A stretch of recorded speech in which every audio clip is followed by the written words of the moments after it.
What's good with the YouTube? You already know Big Flacco with a convict's perspective, and I'm gonna slide on through with that little bit of energy.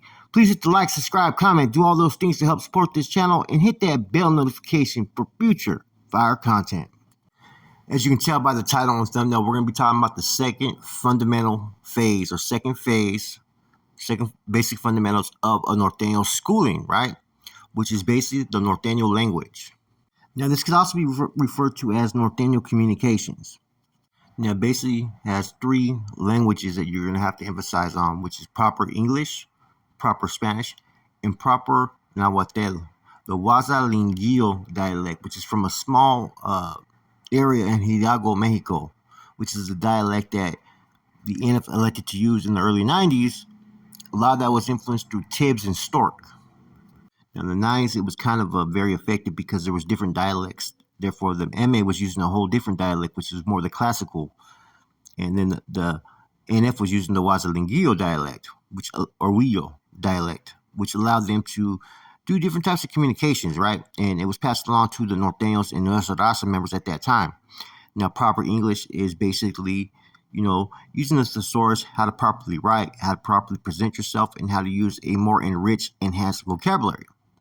Now, Spanish is the same thing as English, man. Strive to learn, educate, have a whole, new understanding of arsenal of words of how to have conversations with individuals. Because at times, people want to speak Spanish, especially if you're dealing with sometimes with Baises or Sureños. Now, like I said, the Nahua has always been more for basic communications, but more something for someone to strive to educate about their culture as well. And the dictionary that we were using was really good. It identified animated, inanimated nouns, how to drop the stems, identifying the stems, and how to apply it. So it was more, how you would say it, more modernized, speaking of Nahua. Now, the Nuestra Raza never used the Nahua in the ways that the NF did, which was at time period and still to this day. Usually they use a Nahua to give each sea a name, as well as to understand which sea that potentially Karnal may be under based upon a Nahua name. I've actually seen the NF rosters with actually Nahua names. Therefore, when someone puts a name out there from time to time, if that sea knows, then he's going to know. Sign language was something also that was adopted because basically you could be in different households or different pods and you want to communicate without administration hearing or seeing what you're doing. So a lot of times you would use basically sign language. Now, Morse code is something else that was used. And believe it or not, if I recall right, we were using this in corporate, trying to communicate from block to block with certain things you could see through and see the light of the other cell, and you were able to do certain codes to communicate. The hard part would be to decipher it. I remember they sent that message, I think, to me. I didn't do the code, someone else deciphered it when I went through corporate back in 2006. Now, codes becomes a even more important thing within the Norteño language. How to establish codes, and a lot of that times is used to run households, right? Or to communicate with other facilities, or even with the streets. Now, some of the basic ones we used to use in the beginning, administration, which was IGI and so forth, were able to fucking identify it through numerous debriefing reports, such as the broken vowel, which every word that had a broken vowel was an established word, which meant it wasn't connected in writing. You would look for a word, you would look for a vowel that wasn't fully connected, and that was a word that was being used in the coded message. Now, another form of code would be a sequence code, which would be every comma, right? So you say the first comma would be the second word, the next comma would be the third, and then the next one would be the fourth word or the first word. However you want to arrange the sequence code through commas. That too, they could sit there and decipher if they really look into it. Then you have the old school way of riddle. Now, riddle is probably still used to this day, but you got to be very careful because administration will sometimes put their interpretation of the coded message that they're seeing. They look for things that in similarities and see how they apply. Riddle codes were used in the 1993 indictments, which in San Jose with Silencio and them. One of the messages that they caught was she's pushing daisies, which means she's dead underground. She's pushing the daisies. So, like I said, the riddle is not even a safe code as well.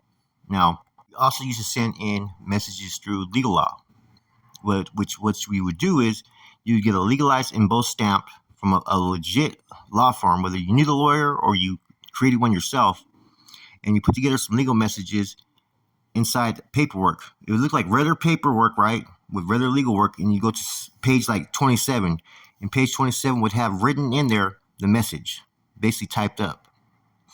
That was hard. That was very hard for administration to basically infiltrate, because if it's legal mail, right, and it comes in with a right and both stamp, you can't question it. You can't open it. You can't look through it. You have to open it in front of the inmate, look at the contents, and then give it to the inmate. Now, the NF kind of fucked up in the 90s because they were using a fake fucking legal law office, and that's how they were able to get some type of the communications and so forth. Now, ghostwriting was another way to communicate, right? Which was you would write a whole letter, right? Regular letter. Then you get a pen that's basically dry. You would lightly press over it, right? A message to where you couldn't really see it. Then what you would do is you'd write a pen over it, and the message would be reveal what you're writing. Now that's good for basic messaging, right? And sometimes they'll do that, like in law books. They'll put the message in the law book, and someone will go and they'll request that book, and then you could sit there and look into it. Or sometimes what they'll do is they'll do an inmate request and do the same fucking thing, believe it or not. Put another inmate's name, and it'll return. Now, in the county jails, we used to do that as well. Is we would write a fictitious address, right? And then we'd put another inmate's PFN and name and send the letter out. It would come, return to sender. Now, the best code overall when you're communicating with another facility, like a regiment commander, like in Corcoran, or your channel up in the Bay, or wherever it may be, right, is you and him establish a code with some basic words, right, to where no one can break it but you. Whatever word you're using will basically, it could be any type of word. It could be fucking the Channel 2 news, you know what I mean? It could be fucking Golden Gate Bridge. It could be fucking I want to visit the East Coast. That right there will signify a meaning. Like East Coast could mean fucking they're in good standings. You know what I'm saying? Visiting Southern California can mean the dude's in bad standings. You know what I'm saying?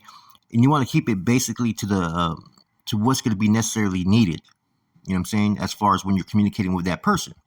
Sometimes you have an established code when you're looking to an answer to a certain question or a certain decision. Like when I stepped out of Corcoran in 2005, right? I had a code which was to signify if an individual was good or no good when I was checking into an individual named Rojo from Hollister. Now, as long as you and only that person know that code, you're okay. But see, what happens from time to time is a lot of times you have someone that you're filing your reports to that's an alternative channel that's getting the information and they're forwarding it up. And you never know if they're going to breach your information because they have basically the master key to identify the codes that you're going to be using. The majority of the time, though, this is going to be code that's going to be safeguarded, and they're not going to be able to decipher it because only you know what word means what. It's almost similar to when you were in a established household like DVI and San Quentin, right? I had basically codes for all those institutions I designed, right? Like in San Quentin, we were using baseball teams. Everybody had a baseball team as a name. Donner section, West Block, Carson section, East Block, H unit, and North Block. It could be, okay, here's the Athletics, here's the Giants, here's the Tigers. That would be the code for that fucking household, okay? And sometimes there'd be, once again, a master key, like 1 to 20 or 1 to 30, and it'd be like code words for like on freeze, cleared, under investigation, no good, good, Norteno, Soldado, Northerner, move on this group or whatever. It could be all kinds of different codes that you're going to have to communicate with people in reception and main lines when you have an established household that's being ran by the oil being ADSEG. And I used to change these codes as certain members that were holding chain of command positions that knew, you know what I'm saying, I would have to change it routinely. And the only ones that were supposed to have these codes would be the RA of each household that I was communicating with, like the RA of fucking Donner section, RA of fucking North Block, RA of H unit. They were the only ones that would have these codes, nobody else.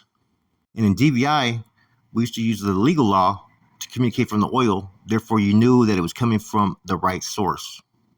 And once again, I'd have to change the codes as some people left, as failure to do so would be a breach of security. We used to call these Ghana codes, which basically Ghana codes is a code for communicating. Nowadays, a lot of the communications from facility to facility are being done through apps such as Wicker or WhatsApp, encrypted apps that basically erase your message after you're done. Once you see the message, you process what you need to process, bam, it disappears. They cannot kind of locate or unless they're at the time trying to monitor the messaging, there's no way that they can infiltrate your communications this way. Now, communications, language, whatever you want to identify within the phases or fundamentals, there's always going to be room for improvement, changes, and whatnot. They're always going to evolve. Just like the rest of the phases, you may think that you've mastered them, that you have a base understanding, but there's always going to be room to evolve and gain that much more knowledge of them. Now, within the Norteno style of schooling, right, when it comes to the Norteno language, there may be different areas you want to have them attend to first. You know, like for instance, if someone's going to go to the streets, you may want them to focus more on codes that are going to be used on the streets in prison, right? Especially if they're going to go out there and function. If they're set to go to the main line, you may want them to focus more on mainline codes, how to establish block codes and whatnot, Ghana codes, as well as how to communicate with facility to facility using codes. And all the time, you always want to sit there and improve, your proper English, your proper Spanish, and even Nahuatl. You want to learn as much as you can. So there's always going to be room to grow. And that's the thing that was designed with these 7 phases was there's no way to perfectly master them 100%. You're going to always have to strive to be better educated and apply these on a day-to-day basis. Therefore, that's why they call it the 7 phases of an Norteño schooling. Now, you also want to stay abreast of certain words that higher command or higher authorities are using within the Norteño movement to communicate, you know. Especially when you're filing reports, you want to kind of file it in the straight standard communication ways in which you do so, as far as investigative reports, packets, and whatnot, communications with a higher command. You're going to have to know how to communicate all this in the proper form. This also means when you're drafting a household filter, you want to make sure the filter is professional. At the same token, it's something that everybody can understand. There's some people who want to show off their writing skills or their verbal skills and try to be impressive. It doesn't always apply to every soldado. What does apply is everybody have the concept message of what's being filtered out. You see, being a Norteño soldado, it takes a lot of responsibility, a lot of obligation, and you have to obtain a lot of information and how it applies, man. And this is really an important phase because you're going to be using this phase almost daily. With that said, it's your boy Flacco, Converse Perspective. I'm out.